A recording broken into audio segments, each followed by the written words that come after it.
let's get into this Watch Mojo video. This one is top 10 celebrity reactions to Family Guy parodies. I always wonder, wanted to see celebrities' reactions to some of these Family Guy episodes, because some of them episodes be like going in. It'd be funny though. So I'll be wondering, like, has anybody ever got offended? Like, has any of these celebrities like took it to heart or whatever? Or did they just laugh it off? Because it'd be kind of true. But yeah, we're just going to get straight into this video. So let's get it.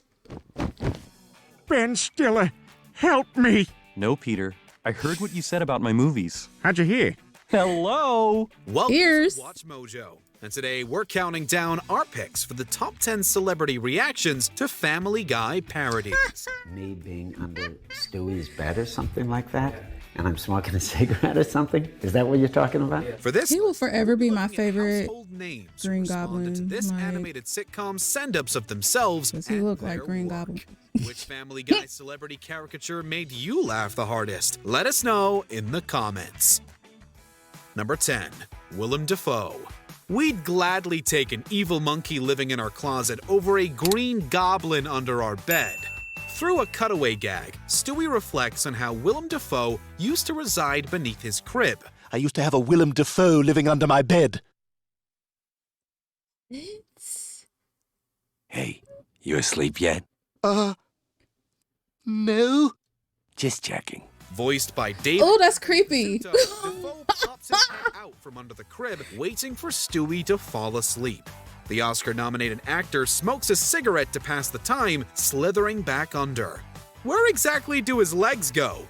Although Dafoe wasn't familiar with Family Guy, somebody told him to check out the clip on YouTube. It's weird. I mean, I don't know the show, but I know some people really love it. Dafoe thought it was weird, but he also found the cameo pretty cool, having a good laugh about it.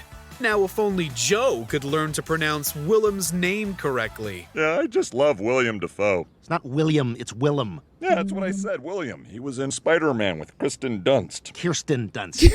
Dunce. Like dunce cap. Ooh, a piece of candy. Ooh, a piece Ooh, a of piece of candy. candy. Ooh, a Ooh, piece a of piece of candy. candy. Ooh, a piece of candy. Really? Man, I hope that's James Woods, because if it's me under there again, I'm going to be really pissed off. Where many Family Guy caricatures require an impressionist, James Woods has voiced himself on numerous occasions. Woods was flattered when the show's school was called James Woods High, paving the way for him to guest star. Although he's depicted as an eccentric antagonist who torments the Griffins, Woods stated in a 2015 interview that he enjoys making fun of himself. So much so that he doesn't demand compensation. Family Guy is a funny thing because I just really enjoy making fun of myself because everybody else is going to do it. I might as well join in. 3 years later, though, the increasingly controversial Woods tweeted that he turned down a Family Guy episode due to its anti-conservative nature. Woods hasn't voiced himself since 2016, while the school has become Adam West High. Although his Family Guy days are likely over, we'd love to hear the unreleased recording sessions between Woods and Seth MacFarlane. What were some of the things you were saying? Oh, I could. I said, burn those tapes. No, I mean, believe me, we make more fun of ourselves than anybody else. Number 8, Robbie Krieger. So have you ever watched The Family Guy? Do you watch that show? A little bit. A little bit. Did you ever see they did a little parody scene of the Doors movie. I don't know if you ever saw it. Oh, I never saw that. All right, we'll hit play. We'll see what you think. Peter is a lousy teacher, but he does give Chris and Meg a mind-bending lesson on film and music history. Venturing into the desert while tripping on peyote, Peter and his 2 eldest children pay tribute to Oliver Stone's 1991 musical biopic, The Doors. But first I must inhale. And again. And again. This make me want to go watch the movie. Let's go to the Hollywood Hills and kill a bunch of people. While Robbie Krieger was vaguely familiar with Family Guy, the Doors parody had eluded the band's guitarist. Almost a decade after the episode first aired, Krieger filmed a reaction for the Doors' YouTube channel. Krieger can be seen smiling and chuckling throughout. He even cracks up at Peter's final line, alluding to the Manson family. Why you smell like Although outside? He seems to enjoy the bit, Krieger claims that the Doors didn't do peyote in the desert. At least, not altogether. Now, you guys never actually went to the desert, right? You never did peyote in the desert? Not as a foursome, no. Okay. Number 7, Gal Gadot. We can't say that Gal Gadot's Imagine video was the worst thing to come out of March 2020, but what was intended to uplift humanity only inspired laughs and face palms. Imagine there's no heaven. A year and a half after Gadot sang along with her fellow celebrities, Family Guy commented on the cringeworthy video. Encouraging people to get vaccinated, Stewie notes that another variant could lead to another lockdown, leading to more of Gadot's singing. If the virus is allowed to spread through an unvaccinated population, it could mutate into a variant that the vaccines might not protect. Why I gotta be Meg? We started. Gal Gadot singing Imagine. We cannot let that happen. Gadot has acknowledged that her well-intentioned video misfired and has learned to laugh about it. She shared the Family Guy PSA on Twitter, writing, "I promise I'll never do that again if you get vaccinated." Gadot even encouraged her followers to watch the whole video. Family Guy's official Twitter account responded, "Since you're vaccinated, we forgive you." Well, I just realized this is like one of those schoolhouse rocks. Except, without the rock. Yeah, it's like school. Way to end strong, Brian. Number 6. Marlee Matlin. An Oscar winner and inspiration to deaf performers everywhere, Marlee Matlin has been parodied multiple times on Family Guy. Hi, Stewie!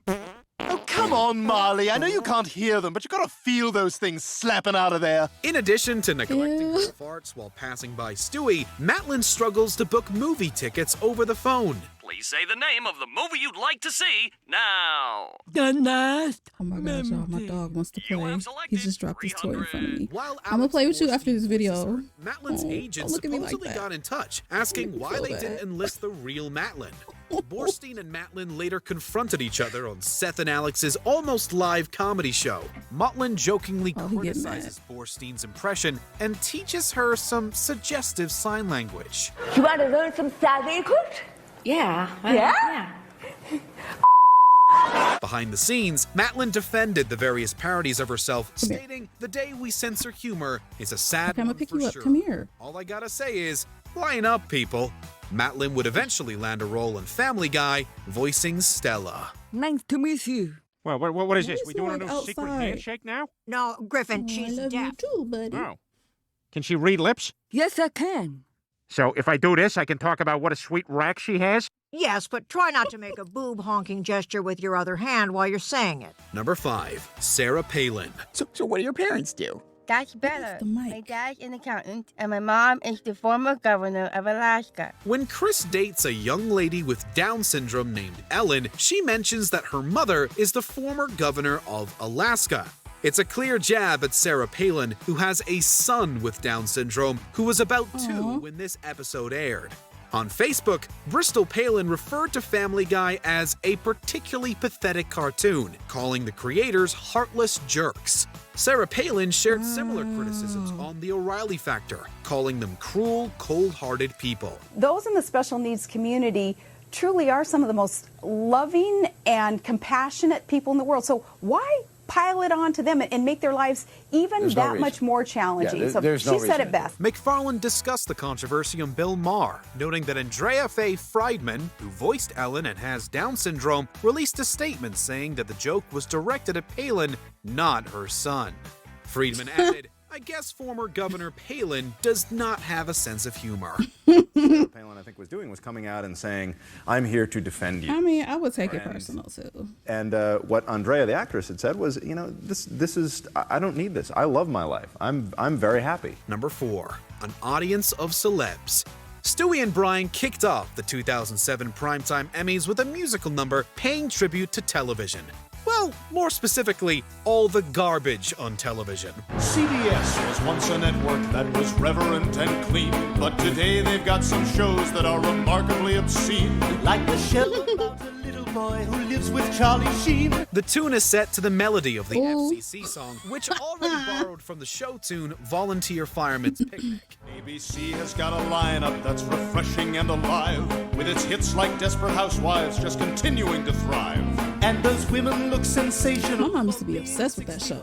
Throughout the song, the duo references the surprisingly creepy premise of 2.5 Men. She didn't have me watching it, but I was watching it because she was watching and it. Isaiah Washington's dismissal from Grey's Anatomy. While Washington wasn't present, T.R. Knight was in the crowd. Now the Peacock's having trouble simply staying in the race, so I hear they're bringing Seinfeld back to save a little face. And I hear Isaiah Washington is taking Kramer's place. The camera cuts to reaction shots in the audience with Charlie Sheen, Terry Hatcher, Felicity Huffman, Eva Longoria, Marsha Cross. You can tell who's like really laughing and who's like all laughing along. Their last jab comes at the expense of The Sopranos. Now The Sopranos is a show I'd recommend, because you never know just how it's gonna. Ooh. Number 3, Adrien Brody. Brief yet brutal, the season 9 premiere took a shot at this Oscar-winning actor's star power. Just for that, when the movie of the story comes out, I'm gonna make sure Adrien Brody plays you. I guess that means you don't want anyone to see it. Okay,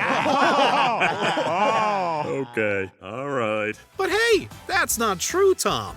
The house is packed. Ooh, under boob sweat. 3D movie where Mr. Brody does sit-ups.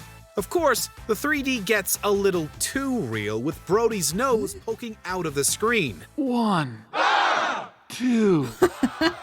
Despite making fun of him, McFarlane reportedly let Brody know at a party that he was a fan of the movie Splice. While McFarlane wanted to let bygones be bygones, Brody couldn't help but take offense to the mockery. McFarlane didn't go into great detail, but apparently there were hard feelings. I said, like, hey, I really like Splice. I hope there's no hard feelings. And essentially the upshot was, well, there are. It's also worth noting that Family Guy isn't the only McFarlane cartoon that made fun of Brody. Hello, beautiful. How'd you get so beautiful? How'd you get that sunshine in your smile? Aww. George Lucas. Oh, sorry. This is my joke lightsaber. It's cute, right? Okay, for real now. Although Family Guy and Star Wars have Fox in common, well, Disney now, McFarlane and company likely wouldn't have produced Blue Harvest without Lucasfilm's blessing. Despite getting permission, McFarlane didn't have the best feeling when they screened the episode for George Lucas at his ranch. The crew half expected Lucas to say, you know what, we can't allow this to air. To their relief, Lucas laughed a few times, cementing his approval. I got him! I got him! Right, kid, don't get penisy! With the second Star Wars parody, Lucas did take issue with a certain 4-lettered word and some other dark jokes, but he ultimately signed off. I love you. Off. With the third Star Wars parody's release, McFarlane said they don't allow everything, but they allow a lot. They allow Family Guy to be Family Guy. Wow, there are all kind of manner of crazy monsters in here. Yeah, and they added even more for the special edition. Hey, what are you guys doing here? To unveil our top pick, here are a few honorable mentions. Jodie Sweetin. The Full House star was stoked, honored, and apparently didn't find it rude. Hey, are you guys in there? Peter, I need a taste. Of what? Oh my God, it's Jodie Sweetin. Quick, everyone lie on the floor. Peter, come on! Cardi B. Proof that the rapper isn't irrelevant. Cardi B tweeted something, and I retweeted it with this. Wow, that is some top-shelf journalism. Jonathan Lipnicki. What? Jerry Maguire actor. No, I need them to make fun of her. I want to see it. Forget about yourself for a second, Karen. Oh, I would love to see that. To Jonathan Lipnicki. Oh, Since you want to be in the show, included. Probably take care of that. I'll be here. Rachel Bloom. She said, ha ha, funny, but could taste the male condescension. So, a crazy ex-girlfriend sings this hilarious song. Uh-huh. It's all about how she's having her period, but the other guy she wanted to impress, the one who created the social media app, he walks in while she's singing, so now he's not into her either. Alyssa Milano. Technically part of a bit, but we're sure a lot of celebs dream about doing this. Hey, since I became president, profits have been higher than Alyssa Milano. What kind of cheap shot? I'm suing, I'm on it. Before we continue, be sure to subscribe to our channel and ring the bell to get notified about our latest videos. You have the option to be notified for occasional videos such a or all of baby. them. If you're on your phone, make sure A you big go into baby. your settings and switch on notifications. Big baby. Number 1. Carol Burnett. Some celebs laugh along with Family Guy parodies. Others take offense, but legendary comedian Carol Burnett stands out as one of the few who actually sued. Huh? At Quagmire's favorite store, Burnett's charwoman character from her variety sketch show can be spotted. Although her screen time is brief and tamer than some other Family Guy caricatures, Burnett argued that Fox had committed copyright infringement and violated her publicity rights. Sources reported that Burnett sought between $2 and $6 million in damages.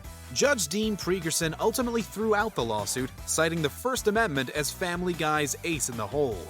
However, Priegerson said that he fully appreciates how distasteful and offensive the segment is to Miss Burnett. Hey, she got off easier than Jimmy Fallon did. And this is for laughing and looking at the camera during every sketch you've ever been in. Who do you think you are, Carol Burnett? You haven't earned what she's earned, buddy.